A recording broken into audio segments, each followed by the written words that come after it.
Little Red Dog is a 501c3 charity that's just super amazing.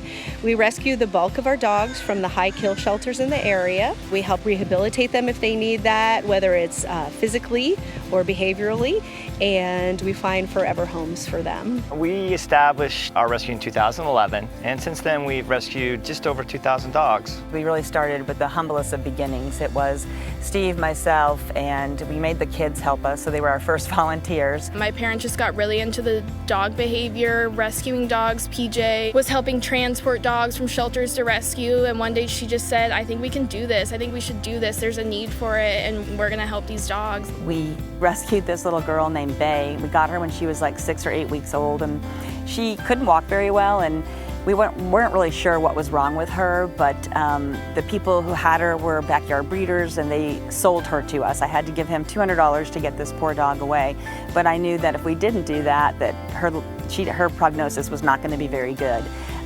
So we paid the $200, we got the dog, and she has a birth defect or genetic defect called cerebellar hypoplasia, which just means that her cerebellum didn't finish forming, and so she has trouble walking, but she's in a special chair. She loves to go on walks. She's got a little license plate that says Baycycle. You can look into their eyes. It's like they can see into your soul. They're so appreciative. They know that you've saved them. They know that you're helping them, and it's just the most incredible, touching thing ever. We have some dogs that that are harder to adopt. I mean, Turbo, he came to us at 4 months. He was hit by a car. He's a super good dog, but he was paralyzed. He had this big back pressure sore on his bottom and his hip from sitting in the spot too long and dragging himself with those legs. So we would take him back to the vet, and the vet recommended that he be euthanized. I kind of felt like the vet was just saying, give up, throw him away. It's not worth it. I got Turbo back, and I remember I was sitting in the car and I was just crying because I thought, they don't even think, the vet didn't even think he was worth saving.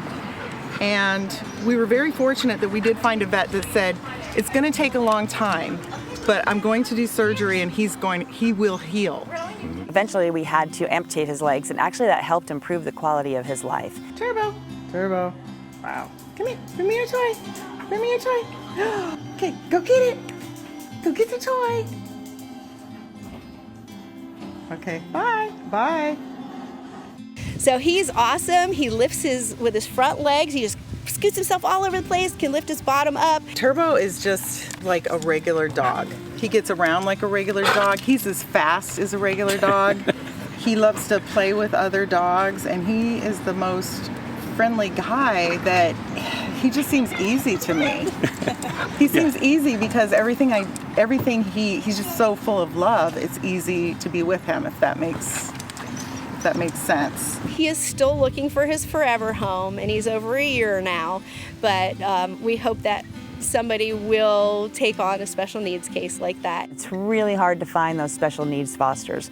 Those people like Tanya and Ted who have Turbo are just, they should be sainted because it takes a lot of patience and it's hard work, but man, it's so rewarding. And those are the things that you look at that and you realize, amidst all of the criticism, all of the financial difficulty, all of the time and sacrifices that we do, you look at those dogs and you realize that is why we do it. That's our mission from Dog. And that one little dog who probably wouldn't have lived is living an amazing life, and that's why we do what we do.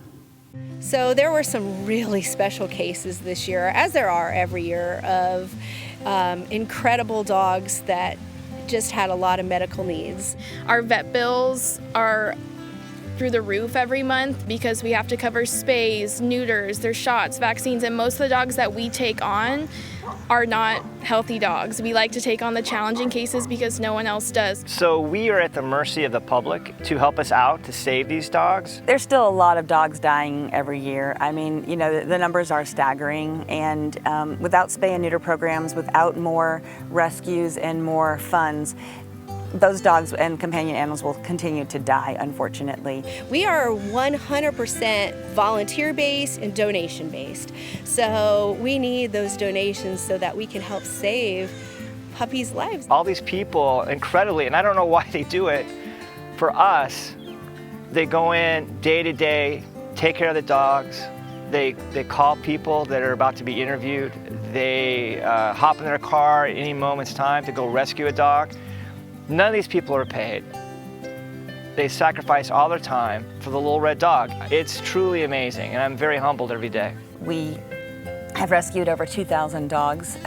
Very proud of that. I'm very proud of my family who's helped us. I'm so proud and so humbled by our team. And we just want to save more dogs. I know we can't save them all, but we just want to save more. And that is our mission from DOG. On a mission from DOG!